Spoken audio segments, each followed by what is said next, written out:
Hey everyone, welcome to a very magical episode of Ask Warble. Now I know what you're thinking, why on earth is this episode magical all of a sudden?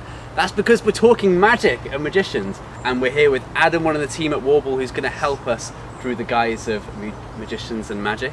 Adam, thanks for joining us, are you okay? I'm good, cheers. Fantastic. Now, Adam, I know you well, and I know that you dabble in a little bit of magic yourself. So I'm going to put you right on the spot, right here, right now, and I want you to amaze me. Go! And amaze us watching at home as well. Luckily, I did bring some cards along because I was kind of tipped off about this, but let's see. You were tipped off? Who tips you off? There's somebody in the know. How dare they?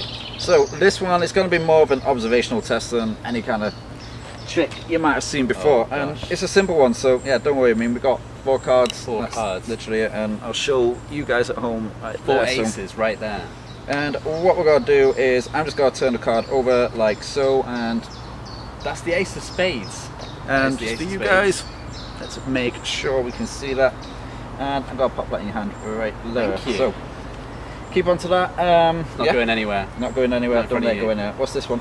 That's the ace of clubs. You can see it's the ace of clubs. Guys at home, we got the ace of clubs right there. So I'm going to pop that one straight into your hand. So what I'm going to ask you right now, as part of the observation test, what are the cards in your hand? Now, I know that I just saw this happen, and it's definitely, without a doubt, it can be anything other than the ace of clubs and the ace of spades. I refuse to believe it's anything other than that. You better believe, boy, because we got right what here. The? In my hands, we have the ace of clubs and the ace of spades. What you got there, So Joey? I've got the 2 red uns right here. 2 red uns. Dude, that was smooth. That's the technical term. That was very smooth. Cheers, Lou. You guys will have to watch that back in slow-mo at home and see if you caught anything. Not I didn't too slow. see You'll any catch on to of that the tricks. sleight of hand. That was impressive, dude. Well done. Nice one. Cool. That was a good way to kick things off. So you're obviously into your magic and magicians then. So I'm going to ask you a few little questions about magicians at events, weddings, see if we can work out what on earth is going on. So say if we booked a magician for our event or our wedding, how does it work? How do they run the day? They're really good private events, weddings, things like that, just as a kind of icebreaker and mix and mingle kind of thing. So they'll work the tables. If you've got a wedding breakfast for drinks receptions, they'll work around the crowds, and yeah, generally they get with people and get people talking. I think, like you said, with that icebreaking thing, is a huge thing with weddings. Like, you're going to be going to events and weddings and not knowing a lot of people there, and it can be maybe awkward and a bit stifling sometimes, especially at a wedding. Sometimes the only thing that you have in common is that you both know the bride for some random reason, so if you have someone there amazing you, then it's instantly a talking point to be going off, isn't it? Exactly. Wicked. Okay. You mentioned drinks receptions, that kind of thing. What would you say the optimum time for a magician to perform is? With that, more often than not, then we tend to see it around 3 to 5 o'clock for that part of it, and I mean some weddings are later, some are a bit earlier, but that seems to be a routine that we see. And yeah, it's perfect. I mean, brides and grooms are going to be run off the feet all day. Everyone wants to speak to them. They're busy. They've got so much on right now, and they've got the pictures and things like that to have taken. So you want somebody to kind of look over the guests and keep them all there, keep them all happy and entertained. And then so they're almost like babysitting the guests whilst they're away. Absolutely, like grown-up babysitters. Fantastic. Yeah, cool. Okay, that makes sense. I suppose the other thing you can do with magicians is it doesn't have to be like a daytime kind of thing. Like those lulls in the wedding is the gaps you want to fill, right? Sure, and you know there can be those little moments anywhere throughout it, and it's not unheard of to have a magician even in the evening. It could be if you've got a DJ or a band setting up or something like that. I mean, they can work any kind of the day. With the lulls and that kind of thing. There's something that I read. One of our magicians, Gianluca, wrote that what a magician can do, those lulls in your day actually become the highlights of your day once you actually put a bit of entertainment in there. Magician, would you agree with that? Definitely, especially Gianluca is an absolute legend. Check out his profile. He's really talented, one of the best that's on the books, and yeah, he can prove that to anybody. It's not just a case of somebody coming out and doing simple tricks like that. They will literally have people with their jaws dropped to the floor. And yeah. Fantastic. So another advantage of having someone like a magician at your event is how hassle-free they can be and how versatile they can be. So we were talking about all these different ways that you can use a magician, and I think that just goes to show that you can kind of drop them in anywhere, and they're almost like social chameleons, you know, they will just adapt to any event. Do you find that quite often, that it's quite easy to place a magician anywhere in the event because they'll be able to deal with it? Definitely. I mean, a good magician as well, he'll walk into the room, he'll be able to see straight away where he needs to go, what he needs to do, how the room's set up, and he'll pay close attention to all of that right from the off. I mean, they don't take any time to set up either. I mean, it seems like they've just arrived in like a flash of smoke. It's not going to be necessarily that quick, but they come with everything they need and they'll get going as soon as they enter the room. It adds to the spectacle, doesn't it? If someone can just show up and amaze you and then that's it, you know? Yeah. Fantastic.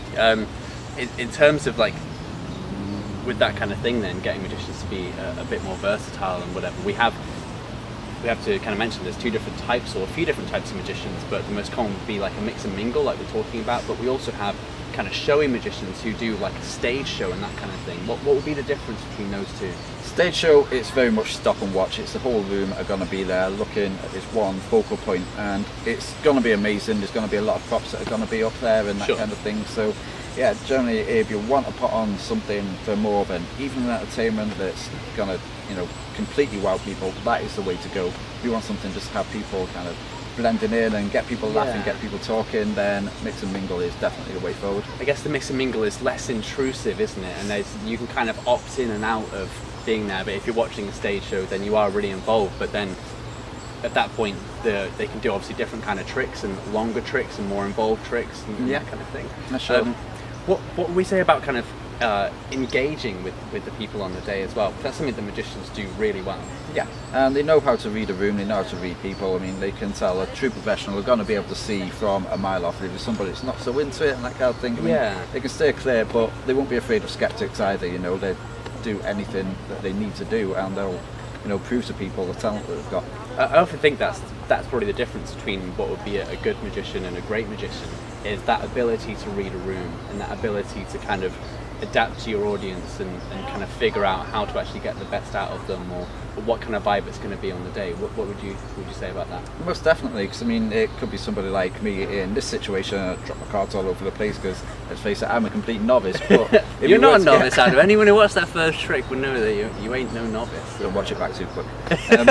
Yeah, but just you can slow down the YouTube thing. Did you know that? You can watch it at like 0.5. So when this video comes out, I'm going to watch it back and see if I caught any of your slyness. Otherwise, I believe it was true, actual, real-life magic. So there was a time with magic, I would say, I know quite a few years ago now, but there was a time in magic where it wasn't cool, okay? And like, it was all like pulling rabbits out of hats and it was very stuffy. And I think with the revolution of like Dynamo and Darren Brown and people like that and kind of mind-reading magicians, it's actually like really awesome now. Yeah. Do you feel like that trend is kind of pushed into magicians for functions and events and weddings as well? Most definitely, because people used to just see it exactly how you say, like, you know, rabbit out of hat kind of thing, and, you know, aiming it at kids and keeping the kids occupied during a wedding maybe, and no, it's nothing like that whatsoever. The videos that you'll see of any good magician now is gonna be, you know, adults who are just completely baffled by the thing, and that's how far it's progressed. It's not just like tricking children, not taking anything away from them. They're not always the most observant, get distracted easily. Like me with those tricks. Not to take anything away from your trick.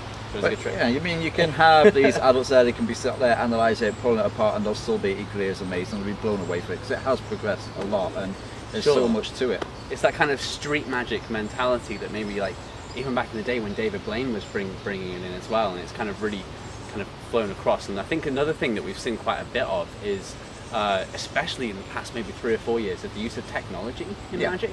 There's a guy that we have, Matt Black, on the books. He does a lot of magic with iPhones and that kind of thing. You think that's kind of a cool thing that people are adding in now?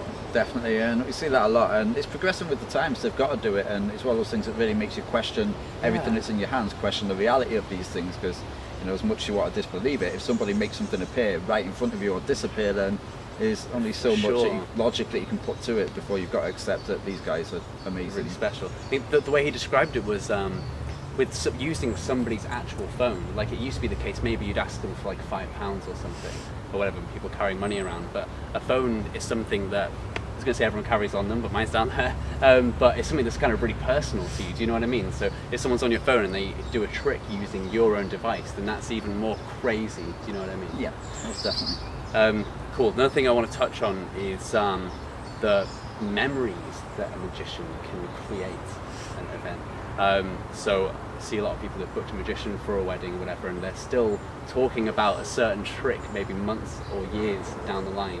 Do you think that's one of the biggest impacts that a magician can have, where they really have that lasting impression? Absolutely, and I mean, it comes down to as well, the people who leave the best feedback are often the ones who are skeptical to go in with, because they're the ones that are going to be sat up 2 weeks later still thinking about that one trick that They'll be just staying broken up the brain. They don't night know after what's night with happened like a whiteboard trying to figure it out. yeah, searching all over the internet how to do this, how to do this, and yeah, you're not going to outsmart these guys. I mean, there's a reason why they're professionals. Sure. There's a reason they're so good, and the reason why these people are leaving this feedback and sat there 2-3 weeks later wondering what just happened to the watch. You know. Yeah, exactly. The watch came back. Yeah, it does. They do return the watch. I remember at a birthday party I was at when I was 12. It was my cousin's birthday party, and they had a magician there. And I did not leave the guy alone for like the whole night. Like, it's the second that he turned up, I was just entranced, and I was just watching everything he did, and I was following him around. He was mingling and stuff like that. And at the end of the night, he did a trick involving a card and signed it for me. And I've still got it to this day. And I just kind of, from the whole birthday party, it was really cool seeing family stuff. But the one thing I still remember is that magician. And I just think that just goes to show that, like, the kind of impression that they can have, you know. Definitely, it can inspire you as well. Like the tricks that I've seen when I'm younger, and now, you know, I'm not doing anything on the level as the likes of Stephen, Matt Black, John Luca, you know, but still to be able to carry something like that on and then show you people at home today. Show you guys at home. It's fantastic. Cool. One thing I wanted to ask, a lot of people don't kind of know the full extent of what it means, but the magic circle, what is it? Is it this kind of mysterious society that we don't know about? Because a lot of the guys, they kind of tell us that they're in the magic circle, but what does that mean? If I told you, I'd have to push you in the pond. Oh God, maybe we should skip this question. I wasn't up for a swim today. No. Can we get some inside info, Adam, please, on a magic circle? There's only so much that you can say, but generally a lot of the good magicians will work their way into that, and that's what they aspire to be a part of. And then they sort of use that almost as a testing and training ground for their tricks and things like that, Sure. and they can share and show. And so when they come to you at an event, it's not the first time that they've done the trick, obviously, but Absolutely like it's not. really been worked to a kind of a fine art. oh yeah, peer reviewed, tested in front of professionals and experts. If you're going to test in front of anyone, then it's going to be those guys. They'll pull it apart. Am I right in believing that they have to take an exam to get into the magic circle, or do some kind of performance to get in? There's only so much I can tell you about Oh, it. You've seen my. Fight Club, right? Adam, I think that's it for magicians. Thank you for this wonderful magical journey that you've taken us on. I love it. Today with Ask Warble. If you guys have any questions to do with magicians, or even not to do with magicians, just any entertainment-based questions, wedding, corporate, doesn't matter what it is, we can help you out. Drop us a line, use the hashtag AskWarble, or leave a comment down below and we will feature it in a video. Abracadabra.